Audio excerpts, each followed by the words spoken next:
Bienvenue dans une séance d'analyse faite par EWI. Je m'entretiens avec Brian Whitmer. Brian, l'amélioration observée sur les marchés boursiers a fait en sorte que les investisseurs se tournent à nouveau vers les actifs risqués. Croyez-vous que c'est une bonne idée ou le marché boursier se dirige-t-il en général ? Moi, je trouve que ce n'est pas le bon moment pour prendre des risques sur le marché boursier. Je le dis pour plusieurs raisons. Premièrement, la 4100 est cotée en dessous de la ligne de résistance à long terme depuis un mois. Deuxièmement, le DAX s'est approché de sa cible à la hausse à long terme, basée sur le modèle de vague d'Elliott.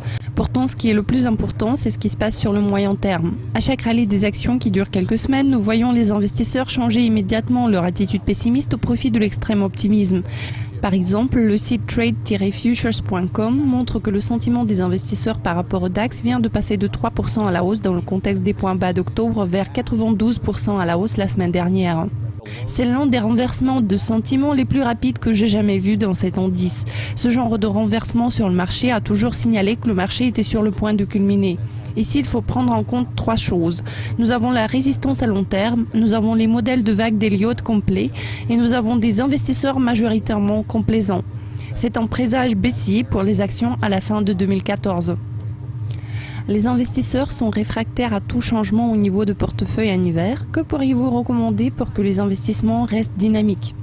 Ça dépend. Selon moi, il vaut mieux se focaliser non sur la dynamique, mais plutôt sur la stabilité. Si votre portefeuille abonde en actifs risqués, soit en actions, soit en obligations, je vous conseille vivement d'y apporter quelques changements.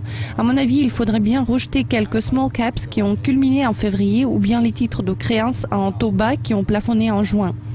Je crois que c'est un bon moment pour vendre la plus grande partie de la dette souveraine. D'autre part, en ce qui concerne les investisseurs qui ont déjà profité de ce rallye pour vendre les actifs les plus risqués, ou bien les investisseurs qui ont choisi des trésoreries, je peux dire qu'ils sont dans la meilleure position possible et je leur conseille vivement de ne rien changer, car très bientôt il y aura plusieurs opportunités intéressantes en termes d'achat dans les années à venir. L'économie européenne reste toujours en difficulté. Se peut-il qu'il y ait un éclatement d'une nouvelle bulle financière ?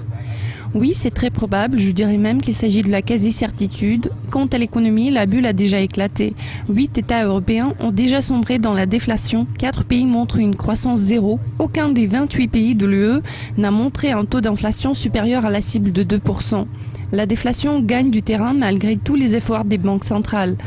Cependant, vous faites bien de souligner que malgré cette détérioration générale au niveau économique, le sentiment des investisseurs reste largement optimiste par rapport aux actions. Ce qui est d'autant plus curieux, c'est que la plupart des investisseurs en obligations sont très optimistes ou bien complaisants. En l'occurrence, les obligations françaises et italiennes ont chuté à leur plus bas sur plusieurs années, tandis que le chômage est sur le point d'atteindre son plus haut record. Les obligations semblent devenir un nouvel achat prometteur dans cet environnement incertain. Les titulaires d'obligations supposent que les pays concernés sont en mesure de payer leurs dettes, même si leurs économies respectives montrent de sérieux signes de faiblesse. Il s'agit d'une autre hypothèse dangereuse à mon avis. Je crois que cette divergence peut aboutir à une baisse massive au niveau des actions et de la dette souveraine. Enfin, y a-t-il de bonnes nouvelles à travers les marchés ? Oui, certainement. Nous croyons que le dollar américain est sur le point de terminer la première étape de son ascension à long terme. Nous aimons également l'or en ce moment. Vu le sentiment fortement baissier vis-à-vis de l'or en ce moment, on peut constater une tendance opposée sur le plan des actions. Même si notre position a été baissière sur l'or au cours des quelques dernières années, nous croyons que l'or a atteint un plus bas solide en termes des échanges en novembre et à notre avis, il devrait continuer de progresser. En revanche, le sentiment est extrêmement baissier sur l'euro. Même si nous parions à la baisse de l'euro sur le long terme, nous nous attendons à un certain rallye assez bientôt. Pour conclure, je dois vous avouer qu'une bonne nouvelle ne veut pas forcément dire que le marché doit progresser, car par exemple les vendeurs à court terme se sentent très bien en Grèce en ce moment, car le marché s'effondre. Cela va de même pour les investisseurs qui ont vendu des contrats futurs sur le pétrole ou bien le cuivre et le minerai de fer cette année. Votre attitude vis-à-vis de ce qui se passe sur le marché dépend surtout de la position que vous avez prise. Pour répondre à votre question, oui, la plupart des gens percevront les nouvelles que nous entendrons dans les mois qui vont suivre comme très négatives. Pourtant, les nouvelles seront très positives pour les investisseurs qui n'ont pas d'actifs risqués dans leur portefeuille et qui ont des positions sûres en trésorerie. Brian, merci. Suivez les mises à jour de EWI sur Dukascopy TV. Au revoir.